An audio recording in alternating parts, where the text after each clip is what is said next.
Un autre recours collectif est demandé au Québec contre un des géants de la téléphonie sans fil. Tout ça nous ramène à l'imposition de frais supplémentaires pour la réception de messages textes. On en a beaucoup parlé il y a quelques semaines lors du dépôt d'une première demande de recours collectif contre TELUS. Cette fois, une requête en autorisation de recours collectif a été déposée contre Bell Mobilité. C'est l'avocat Bruno Grenier du cabinet Saint-Pierre-Grenier qui mène ces deux dossiers-là. Bonjour, M. Grenier. Bonjour, M. Potier. Donc, vous en êtes fait une spécialité ou quoi? Ben, c'est le hasard des choses qui fait que les gens nous ont contactés puis on a décidé d'intenter les recours. Est-ce qu'on fait face à la même problématique, c'est la même situation pour les clients de Bell comme pour ceux de TELUS? C'est assez similaire, mais il y a quand même des différences entre les deux compagnies. C'est pour ça qu'initialement, on ne pouvait pas intenter un recours collectif contre les deux géants de la téléphonie à cause des différences entre les deux contrats, là. Mais le fait est le même au départ. C'est les messages entrants qui vont être facturés et le même montant sous le message entrant. Là. Bon, et imposé à peu près au même moment. Là. Ça se fait au mois d'août dans les deux cas. Oui, là. Bell, c'est le 8 et TELUS, c'est le 24. Bon, cette fois-ci, vous avez un client qui s'appelle Éric Cormier. C'est toujours comme ça que ça passe. Ça prend une plainte d'un individu pour pouvoir tenter de rassembler un recours collectif. Tout à fait. Ça prend une personne qui s'informe de ses droits, qui contacte un cabinet d'avocats, et si le cabinet décide de poursuivre, parce que c'est quand même des gros frais pour un cabinet d'avocats se lancer dans un recours collectif, à ce moment-là, on démarre le recours. Et M. Cormier est venu à nous parce que c'était une connaissance de Mme Martin. Qui est la plaignante dans le dossier de TELUS. C'est ça. C'est des gens qui se connaissent. Et c'est elle qui lui a parlé de ça. Puis elle a dit « Ah, moi aussi, ça me met en Moses. » Et bon. il nous a contactés. Alors, ce sera peut-être un peu plus simple du côté de la recherche pour préparer le dossier, mais on parlera de deux causes complètement différentes devant le tribunal. Tout à fait. Pour l'instant, en tout cas, je ne vois pas que ça soit réuni. C'est deux causes différentes parce qu'il y a des différences importantes dans les contrats. Bon. Là, on est à l'étape de demander un recours collectif. Il n'y a rien qui dit qu'on va pouvoir procéder. Tout à fait. La première étape dans le recours collectif, c'est qu'on fait une demande d'autorisation du recours. Si l'autorisation est accordée, à ce moment-là, on fait le débat.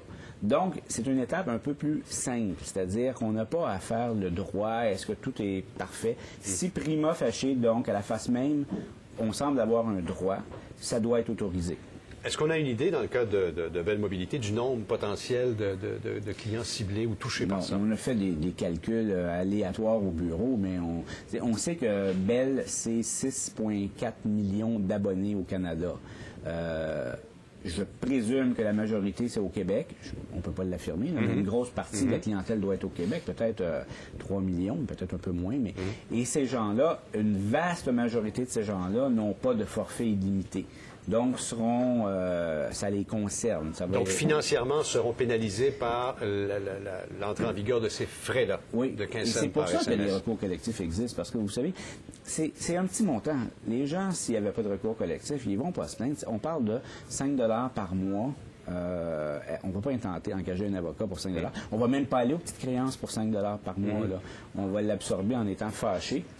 Mais le recours collectif existe, donc tout le monde peut se regrouper. Est-ce que Bell offre, par exemple, des forfaits qui permettent aux clients actuels qui sont déjà sous contrat d'éviter d'avoir à payer ça? Oui, mais ils vont être obligés de payer un forfait. C'est quand vous signez un contrat avec Bell Canada pour 36 mois, c'est un contrat de 36 mois qui prévoit, mettons, que ça coûte 50 $ par mois. En cours de route, on est en train de changer les clauses. On vient vous dire, c'est plus 50 $, là, ça va être 50 plus le forfait qu'il faut que tu prennes, 55. Mais vous avez signé pour 36 mois. Vous ne pouvez pas sortir du contrat pendant le 36 mois. Mais au Canada, prenons le câble, par exemple, ça arrive, on reçoit une lettre avec une facture qui nous dit à partir du mois prochain, ça va vous coûter tant de plus, puis c'est comme ça. Est-ce que c'est ça ne veut pas dire qu'ils ont le droit de le faire. Ça veut dire qu'on les laisse faire? On peut se poser la question, mais ça dépend des ententes aussi. C'est-à-dire que dans le cas du câble, il faudrait que je vois si quelqu'un se plaignait, mais est-ce que vous avez un contrat? Avec le téléphone, vous avez vraiment un contrat de 36 mois. Là. Le câble, vous avez peut-être pris un forfait, machin truc, mais il n'y a pas un terme pour ça. Est-ce que, vous les avez vus, certainement, les contrats qui lient les clients à Bell Mobilité ou à TELUS, est-ce que c'est écrit que le contrat, on peut le modifier unilatéralement? Tout à fait, c'est écrit. Ben oui, c'est sûr. Sinon, il le ferait pas.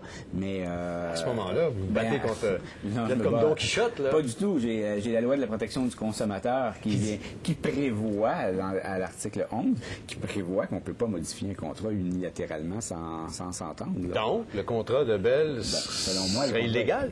Tout à fait. Tu sais, ça existe. Là. Si vous lisiez le contrat de TELUS, vous auriez des surprises à ce que vous allez lire. Il y a une clause qui va jusqu'à dire que la responsabilité maximum de TELUS, même si elle est responsable des dommages qu'elle vous cause, c'est 20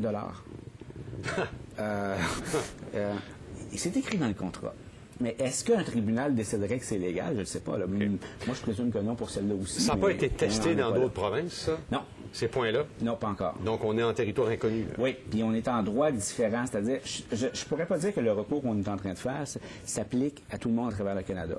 Et là, d'ailleurs, sur notre site Internet, on peut s'inscrire et on a beaucoup de gens qui viennent de partout du Canada qui s'inscrivent sur le site. Je ne sais pas ce que je vais leur répondre, mais parce que moi, je travaille en fonction du Code civil du Québec et de la loi de la protection du consommateur du Québec. Oui, oui.